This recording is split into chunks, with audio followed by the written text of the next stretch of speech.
நீங்கள் டிஎன்பிசிக்கு ஃப்ரெஷர்னா நீங்கள் செய்ய வேண்டியது என்னன்னா ப்ரீவியஸ் இயர் கொஷின் நல்லா பாருங்கள். ஓகேங்களா? ஏன்னா ப்ரீவியஸ் இயர் கொஷின் பார்த்தீங்கன்னா உங்களுக்கு ஒரு அனலைஸ் கிடைக்கும். இது இந்த தடவை நடந்த குரூப் 4 2024 நடந்த குரூப் 4 கொஷின். காந்தியடிகள் தமிழகம் வந்த போதெல்லாம் அவரது மேடை பேச்சினை மொழிபெயர்த்தவர் யாருன்னா திருவி கல்யாண சுந்தரனார். இந்த கொஷின் இதுக்கு முன்னாடி 2022 அப்புறம் 2017 ரிப்பீட்டடாக கேட்டிருக்காங்க. ஸோ இந்த கொஷின் தான் பாருங்கள். ஆப்ஷன் கூட சி ஆப்ஷனே அப்படியே வச்சுருக்காங்க பாருங்கள். திருவிக்கா இங்கேயும் சி ஆப்ஷன் திருவிக்கா. ஸோ எதுக்கு சொல்கிறேன்னா ப்ரீவியஸ் இயர் கொஷின் பாருங்கள், உங்களுக்கு ஒரு அனலைஸ் கிடைக்கும், ஒரு ஐடியா கிடைக்கும். ஓகேங்களா?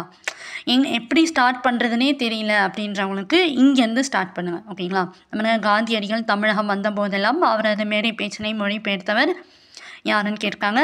தமிழகத்தில் காந்தியடிகள் மேடை பேச்சினை மொழிபெயர்த்தவர். ஓகேங்களா? தேங்க்யூ ஃபார் வாட்சிங். ஸோ ப்ரீவியஸ் இயர் கொஷின் கண்டிப்பாக